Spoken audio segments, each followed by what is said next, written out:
Assalamualaikum warahmatullahi wabarakatuh. Kami mahasiswa Magister Kesehatan Masyarakat Universitas Bakti Husada Indonesia. Di sini kami akan coba memaparkan tentang kriteria pasien rawat inap di era JKN. Ini merupakan salah satu tugas UAS untuk memenuhi mata kuliah Kepemimpinan dan Berpikir Sistem yang di sini dosen pengampunya adalah Dr. Esti Febriani MKM. Tugas kuliah ini disusun oleh kami berdua, saya sendiri Dini Indriani dan nanti rekan saya bernama Awi Kunawi. Adapun pemaparan ini nanti yang akan kami bahas yaitu tentang latar belakang, kriteria gawat darurat, kondisi yang perlu dirawat inap, dan rencana tindak lanjut. Latar belakang, kenapa seseorang perlu dirawat inap. Nah, ini menjadi alasan umum kenapa pasien-pasien perlu dirawat inap di rumah sakit. Yang pertama yaitu pemantauan intensif dan rutin, yaitu biasanya pada pasien-pasien dengan gangguan jantung, stroke, atau kegagalan organ. Nah, ini biasanya pasien-pasien ini membutuhkan pengawasan ketat seperti monitor atau mungkin alat bantu napas yaitu ventilator. Terus yang kedua, pemberian obat atau terapi khusus. Pemberian obat atau terapi khusus di sini yaitu salah satu contohnya pasien-pasien dengan infeksius yang membutuhkan terapi antibiotik melalui intravena atau terapi khusus untuk pasien-pasien dengan kanker yang membutuhkan terapi kemo. Terus yang ketiga yaitu prosedur dan intervensi medis. Prosedur dan intervensi medis ini biasanya pada pasien-pasien yang akan dilakukan tindakan pembedahan yang perlu persiapan sebelum pembedahan, proses pembedahan itu sendiri, dan observasi setelah pasca pembedahan. Yang keempat yaitu pengamatan kondisi akut.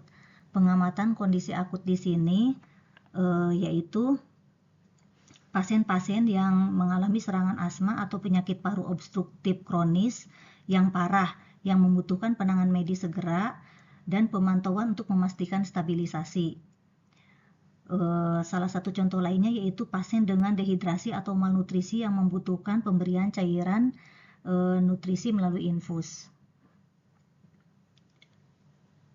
Yang selanjutnya yaitu pengelolaan nyeri dan komplikasi. Nyeri di sini yaitu nyeri yang memerlukan penanganan yang melibatkan obat-obatan yang kuat. Sementara itu pasien-pasien yang komplikasi pasca operasi seperti infeksi atau perdarahan juga memerlukan perawatan medis segera. Alasan umum lainnya yaitu penanganan kondisi kesehatan mental. Ini biasanya pada pasien-pasien yang mengalami gangguan kejiwaan akut yang membahayakan dirinya sendiri, orang lain, ataupun lingkungan. Yang ketujuh yaitu pemulihan dari trauma atau cedera serius. Di sini salah satu contohnya itu kecelakaan atau cedera berat yang memerlukan pembedahan darurat dan perawatan lanjutan untuk pemulihan. Setelah cedera berat, pasien mungkin memerlukan rehabilitasi dan di bawah pengawasan medis. Yang kedelapan, komplikasi kehamilan. Komplikasi kehamilan di sini biasanya pasien-pasien dengan preeklamsi, di mana diperlukan pemantauan tekanan darah dan kesehatan janinnya. Yang kesembilan, diagnostik dan pemeriksaan lanjutan. Diagnostik dan pemeriksaan lanjutan di sini yaitu ada beberapa tes yang memang membutuhkan persiapan khusus dan pemantauan pasca tes yang tidak bisa dilakukan di rumah. Yang ke-10, perawatan khusus penyakit kronis. Perawatan penyakit khusus secara kronis ini seperti yang tadi disebutkan di awal yaitu gagal jantung atau PPOK yang memerlukan penanganan intensif. Kondisi yang mengharuskan rawat inap di rumah sakit biasanya kondisi-kondisi yang diare dan muntaber. Tetapi diare dan muntaber di sini adalah diare dan muntaber yang sudah mengalami dehidrasi sehingga membutuhkan terapi cairan melalui infus. Yang kedua yaitu gagal jantung Gagal jantung di mana merupakan kondisi yang membuat otot jantung ini tidak bekerja semestinya, sehingga jantung tidak dapat memompa dengan baik ke seluruh tubuh, memompa darah dengan baik ke seluruh tubuh, sehingga jika tidak diobservasi dengan ketat, ini akan berakibat fatal, bisa menyebabkan gagal jantung.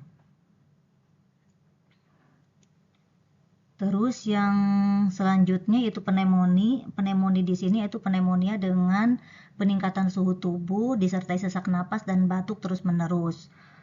Terus selanjutnya sepsis. Penyakit sepsis yaitu jika penyakit sepsis tidak mendapatkan perawatan medis yang baik, ini bisa berkembang menjadi shock sepsis dan menyebabkan kematian sehingga perlu dirawat di rumah sakit. Gagal ginjal. Gagal ginjal perkembangannya sangat cepat dan bisa terus memburuk jika tidak ditangani dengan segera. Gagal ginjal ini berpotensi menimbulkan komplikasi. Organ dengan kondisi ini memerlukan rawat inap. Terus anemia. Anemia yaitu pasien-pasien yang memiliki kadar Hb rendah yang membutuhkan transfusi. Biasanya untuk pasien-pasien umum, kasus-kasus umum itu yaitu dengan Hb kurang dari 11, kurang dari 7, tetapi untuk kasus-kasus kebidanan itu Hb kurang dari 11. Terus yang selanjutnya itu penyakit TBC. Penyakit TBC ini mudah menular sehingga orang dengan kondisi ini dianjurkan rawat inap. Tujuannya yaitu untuk mengarantina penyebaran bakterinya. Hal ini dilakukan terlebih bila gejala TBC ini makin memburuk, walaupun sebelumnya telah minum obat dan berobat rutin di rawat jalan. Kondisi yang ke-8 yaitu dengan penyakit stroke. Stroke ini jika tidak cepat ditangani, stroke dapat menyebabkan kerusakan otak permanen atau kematian. Itulah alasan dokter kenapa pasien dengan stroke harus segera mendapat penanganan. Terus yang ke-9, pasien bayi atau bayi lahir mati atau IUFD. Nah, ini biasanya bayi yang mati pada usia kehamilan lebih dari 20 minggu atau disebut dengan stillbirth atau istilahnya IUFD. Jika ibu mengalami kondisi seperti ini, dokter akan menjalankan proses persalinannya dengan mengeluarkan tubuh bayi. Setelah itu, dokternya akan mewajibkan untuk diopnam. Alasan dari memerlukan rawat inap ini ialah untuk memulihkan kesehatan fisik dan emosional ibu setelah melahirkan. Terus yang terakhir yaitu dengan perdarahan dalam. Perdarahan dalam terjadi pada jaringan, organ, atau rongga tubuh yang mengalami cedera atau trauma akibat kecelakaan, misalnya pukulan benda tumpul atau efek samping obat-obatan keras. Ini umumnya membutuhkan rawat inap untuk kondisi seperti ini supaya dokter dapat mengetahui penyebab dan sumber perdarahannya. Secara umum overview dari kasus-kasus tersebut itu bisa bisa ditangani di rumah sakit dan di cover pembiayaannya oleh BPJS apabila memenuhi kasus kegawat daruratan. Nah, JKN atau BPJS itu sendiri adalah suatu badan penjamin kesehatan, hanya dapat menjamin perawatan yang memenuhi kriteria gawat darurat. Gawat darurat itu sendiri adalah keadaan klinis yang membutuhkan tindakan medis segera untuk menyelamatkan nyawa dan pencegahan kecacatan. Nah, biasanya ini dilakukan di fasilitas-fasilitas kesehatan yang prasarananya cukup lengkap, yaitu di sini salah satunya itu di rumah sakit. Rumah sakit itu sendiri yaitu sebagai institusi pelayanan kesehatan yang menyelenggarakan pelayanan kesehatan perorangan secara paripurna yang menyediakan pelayanan rawat inap, rawat jalan, dan pelayanan kegawat daruratan. Dilanjutkan oleh Pak Haji Awi Kunawi.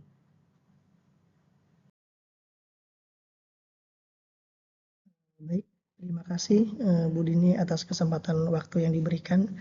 Selanjutnya akan saya lanjutkan paparan dari kelompok kami tentang efek dari penerapan kebijakan BPJS terhadap para pesertanya. Masalah yang terjadi di sini yaitu adalah penerapan secara ketat bagaimana kriteria gawat darurat bagi peserta atau pasien yang datang ke IGD. Acuan dari BPJS yang digunakan yaitu berdasarkan Permenkes RI nomor 47 tahun 2018 yang tertuang dalam pasal 3 ayat 2. Antara lain, yang masuk dalam kriteria adalah 1. Mengancam nyawa, membahayakan diri orang lain atau lingkungan, adanya gangguan jalan nafas, pernafasan, dan sirkulasi. Yang ketiga, adanya penurunan kesadaran. Yang keempat, adanya gangguan hemodinamik. Dan yang kelima, memerlukan tindakan segera pada kasus trauma. Jadi, jika pasien yang datang atau peserta BPJS di luar kriteria tersebut, contoh itu seperti demam, diare, muntah, nyeri pinggang, nyeri kepala, nyeri perut, itu tidak dijamin oleh BPJS Kesehatan atau berlaku sebagai pasien umum. Yang jadi akibatnya adalah jika peserta atau pasien datang dengan kriteria non gawat darurat, maka peserta harus membayar sebagai pasien umum. Ini yang menjadi sumber polemik karena peserta merasa atau mengaku sebagai peserta BPJS, tapi untuk kasus-kasus yang di luar itu tetap mereka membayar. Jadi kadang ada pertanyaan, apa dong fungsinya?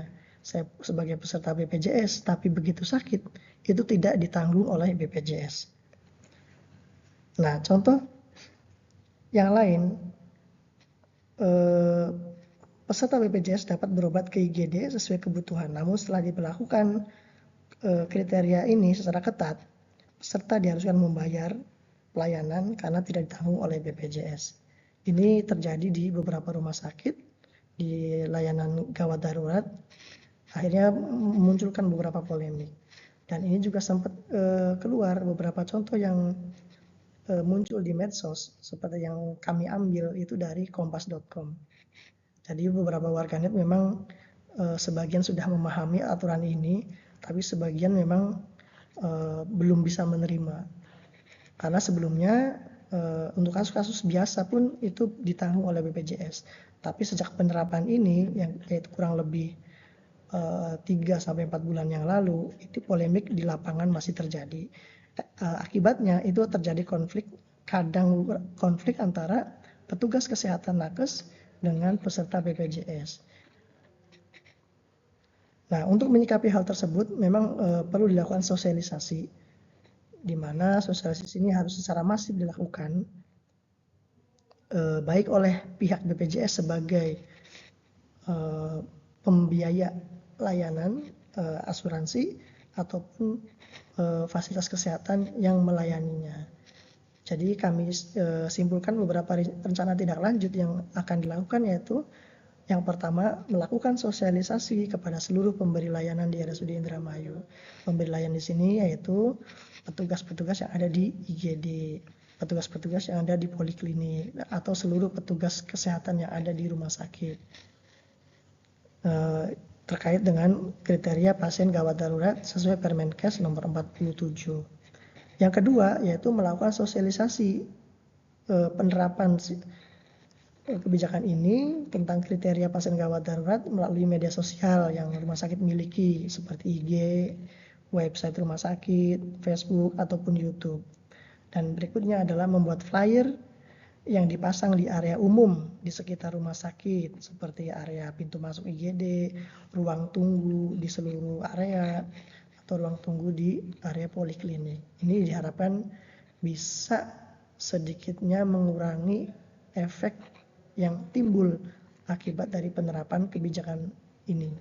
Jangan sampai terjadi konflik antara pelayan kesehatan rumah sakit, dalam hal ini nakes, dengan peserta BPJS atau masyarakat yang memiliki kepesertaan. Ini beberapa contoh poster sosialisasi yang rumah sakit kami miliki, yaitu ini yang disebarkan melalui media sosial, baik FB, IG, atau website rumah sakit. Dan juga ini kita pasang flyer dalam bentuk ini. Ini contoh poster sosialisasi kedua, dicetak juga dalam bentuk flyer dan kita sosialisasikan melalui media sosial, baik IG, FB, ataupun web rumah sakit. Alhamdulillah setelah adanya sosialisasi ini, konflik yang terjadi mulai berkurang, meskipun tetap ada kadang konflik saat menjelaskan pasien tersebut tidak memiliki kriteria gawat darurat, tapi lebih berkurang jika dibandingkan sebelum ada sosialisasi sebelumnya.